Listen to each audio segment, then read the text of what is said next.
नमस्कार दोस्तों, आज हम बात करने वाले हैं कैलाश पर्वत की। एक ऐसा रहस्यमयी पर्वत जिसके लिए कई देशों ने इस रहस्य को सुलझाने की कोशिश की, बड़े बड़े वैज्ञानिकों ने इस रहस्य को सुलझाने की कोशिश की, लेकिन आज तक कोई भी कैलाश पर्वत के रहस्य को सुलझा नहीं पाया।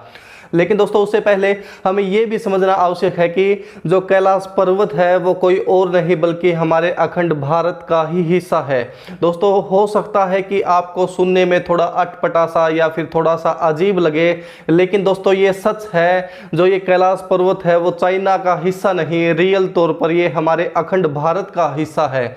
ये तो चाइना 1965 की लड़ाई में जो भारत से धोखे से इस हिस्से को छीन कर ले गया, वरना चाइना के इतिहास में कहीं भी कैलाश पर्वत का कोई जिक्र नहीं मिलता, बल्कि हमारे यहाँ पर हजारों वर्ष पहले से ही कैलाश पर्वत का हमारे इतिहास में जिक्र मिलता है। 1965 में दोस्तों चाइना ने धोखे से ही इस हिस्से के ऊपर अपना कब्जा कर लिया।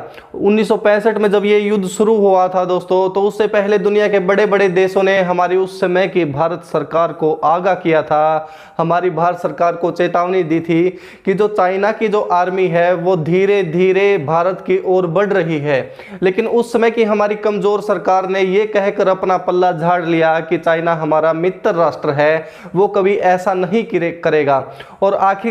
और आखिरकार चाइना ने ऐसा ही किया। चाइना हमेशा की तरह जैसे धोखा देता है, उसने हमारे भारत के इस बड़े भूभाग पर अपना कब्जा कर लिया। दोस्तों, मुझे बहुत गुस्सा आता है जब आजकल आप देखते हैं कांग्रेस की भारत जोड़ो यात्रा, लेकिन दोस्तों वे लोग जो भारत को कोई देश ही नहीं मानते, जिनकी वजह से हमारा भारत का बहुत बड़ा हिस्सा टूट गया, जो लंदन में जाकर कहते हैं कि भारत एक देश ही नहीं है, तो भला उनके लिए भारत जोड़ो यात्रा कैसे सूटेबल होती है। दोस्तों खैर हम वापस टॉपिक पर आते हैं। कैलाश पर्वत। सोच रहे होंगे कि कैलाश पर्वत में ऐसा क्या रहस्य है, तो मैं आपको बता दूं, कैलाश पर्वत अकेला रहस्य नहीं है पूरी दुनिया के लिए भारत का, बल्कि भारत में हजारों ऐसे चीजें हैं, हजारों ऐसे विषय हैं जिनके ऊपर विज्ञान आज तक नहीं पहुंच पाया है। उदाहरण के लिए आप ले सकते हैं जैसे राम सेतु जो पुल है, आज भी दुनिया के बड़े बड़े वैज्ञानिक बताते हैं कि हजारों वर्ष पहले भारत के अंदर इतनी बड़ी इंजीनियरिंग कैसे पॉसिबल हो सकती है, जब दुनिया के अंदर आधुनिक औजार नहीं थे, जेसीबी टाइप बड़ी बड़ी मशीनें नहीं थी, तो उस टाइम पर भला इतना बड़ा पुल कैसे बनाया जा सकता है इंसानों के द्वारा। दोस्तों, अगर आपको और उदाहरण चाहिए तो आप एलोरा का कैलाश मंदिर भी ले सकते हैं। वो भी दुनिया के लिए आज तक बहुत बड़ा रहस्य बना हुआ है कि आखिर एक पत्थर को खोद कर इतना विशाल मंदिर कैसे बनाया जा सकता है। दोस्तों, अगर आपको और एग्जाम्पल चाहिए तो आप कोल्हापुर का मां लक्ष्मी मंदिर भी ले सकते हैं कि वहां पर कैसे मंदिर के गर्भगृह के अंदर मां लक्ष्मी के चरणों में साल में 2 बार किरणोत्सव होता है, और पहली किरण मां लक्ष्मी के चरणों पर पड़ती है, दूसरी हृदय पर पड़ती है, और तीसरी किरण जो है मस्तक से होती हुई फिर ऊपर की ओर चली जाती है। दोस्तों, भारत के अंदर इतने सारे रहस्य हैं। आप ये भी रहस्य ले सकते हैं कि कैसे गंगा माँ का जो जल है वो सदियों सदियों तक कभी भी खराब नहीं होता। तो ऐसे बहुत सारे रहस्य हैं भारत से जुड़े जो दुनिया आज तक भी नहीं सुलझा पाई है, और जिन विषय को सुलझा पाई है तो उन विषयों को लेकर बहुत बड़ी बड़ी खोजें भी हुई है। जैसे ब्रह्मास्त्र के ऊपर स्टडी करके दुनिया के एटम बॉम्ब टाइप ऐसे बहुत सारी चीजें बनाई गई, और भी दुनिया के बड़े बड़े वैज्ञानिकों ने भारत से ही इंस्पायरेशन लेकर बहुत बड़ी बड़े आविष्कार किए, खोजें की, लेकिन उनका श्रेय उन्होंने भारत को नहीं दिया।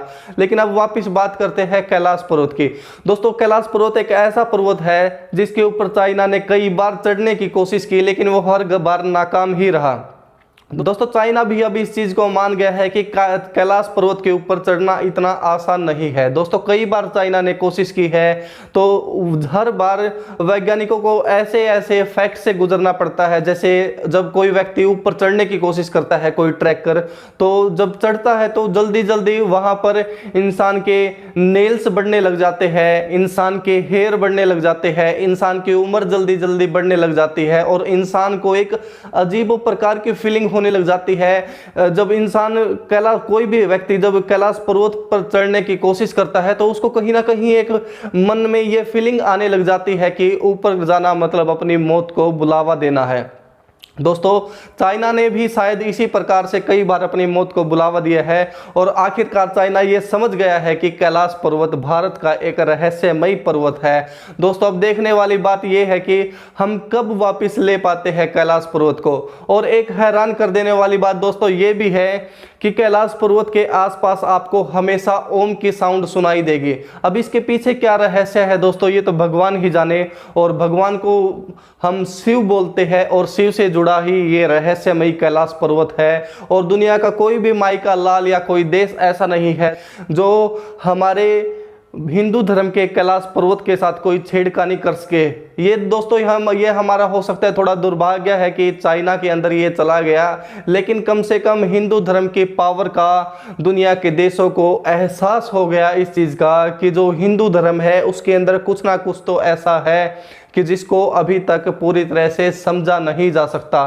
दोस्तों कैलाश पर्वत के ऊपर वो व्यक्ति ही चढ़ सकते हैं जो जिंदगी में अध्यात्म की जो गहराइयों में चले गए हो, बहुत बड़े योगी हो, वो व्यक्ति ही कैलाश पर्वत के ऊपर चढ़ सकते हैं और कोई नहीं चढ़ सकता। आज की इस वीडियो में बस इतना ही। जय हिंद, वंदे मातरम।